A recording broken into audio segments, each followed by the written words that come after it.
This adorable demon from the mid-20th century. It's the inspiration behind this. Mel's Canary. Inspired by Tweety Bird from the Looney Tunes franchise, this ship is a Class C, decked out in some pretty heavy stuff. I wanted to make it a Class A, but I figured, you know what? No. Tweety was, for lack of a better word, nuts. So, we are going to be taking a look at my Class C build setup, Mel's Canary. And if you're wondering why the name Mel Blanc voiced nearly every single Looney Tune in existence. From Bugs to Daffy to Elmer Fudd to Wile E. Coyote. Super genius. And of course, Tweety. I can't replicate that voice because I don't have that kind of range. Anyway, here is Mel's Canary. A Class C ship.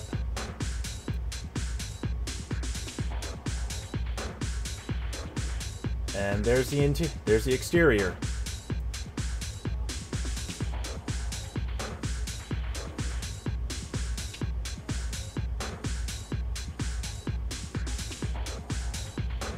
So running around the side and the back side. The bay I've decided to throw in the back for ease of access to and from the spaceports.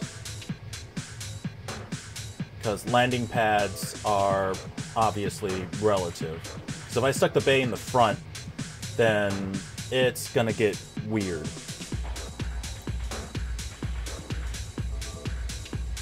And as you can see, the ship is low to the ground because the landing gears are actually on the underside of the ship as opposed to like attached to the side. And making my way toward the back. We got the grav drive on the right, the reactor on the left. We got the fuel tanks, the 550s, they're a must. Here's the shield generator, and there's the bracer to the 3 engines on the back. Now, one thing to note, for especially Class C ships, since they tend to be larger ships, they are going to be very, very slow as far as mobility goes. Oh, hey, a takeoff. Anyway, so Class C ships, due to their mass, are slower. So don't expect it to zip around as if you got a souped out Honda CRX.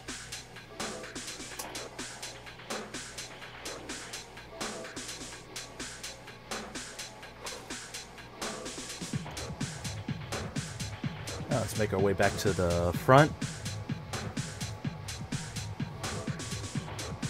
Now the module assembly system for Starfield is surprisingly simple to learn, but it is very difficult to get to. Oh hey, landing. As if I haven't seen that a few times before. Anyway, so here's the panning out of the exterior. Like I said, it is a large ship, so mobility will be an issue. It's going to be a little bit on the slower side.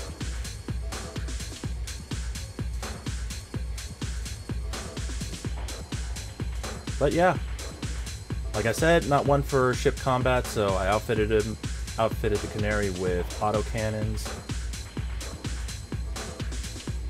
And here is the interior.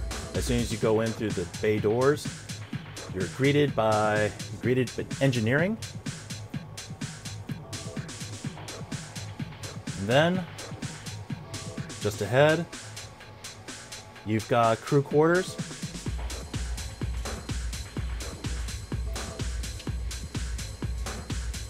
Over here's the living space.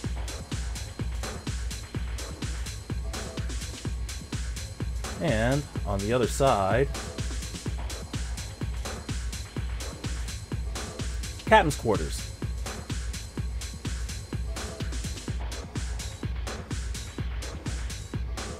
Now, I have an issue here.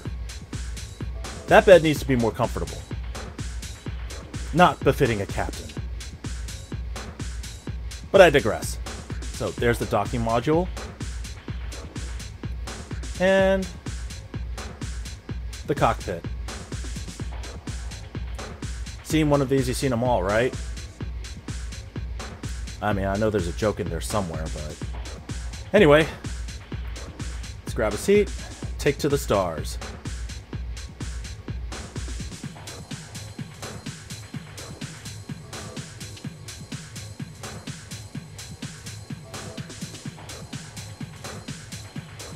Now, you've probably noticed in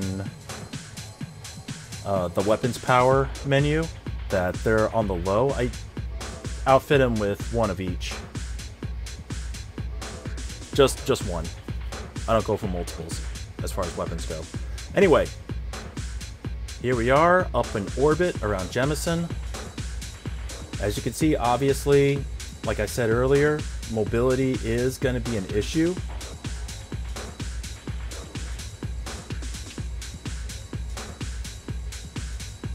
So you only topped out at 155. Throw on the boost. And barely 545. So there's that. Let's kill the engines and get a look at the exterior. Photo mode. Engage.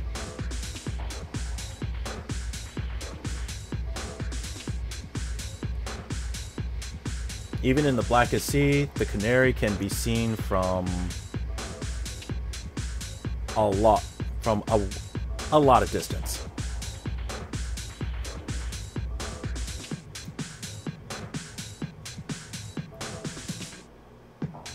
Being a Class C ship, it is rather large, but it works.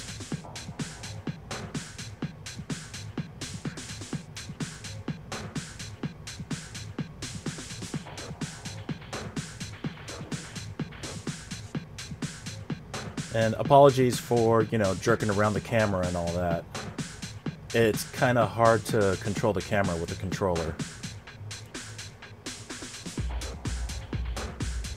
And there she is, folks. Mel's Canary.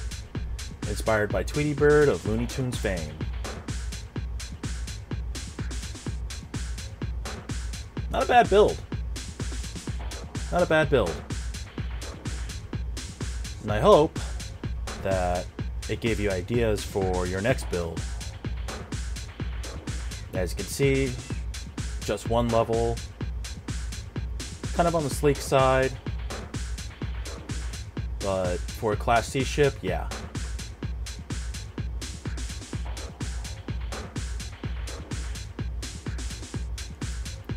And I hope you enjoyed that, and the next 4 ships are personal builds inspired by some of my personal beliefs and just because I said screw it. See you in the next one.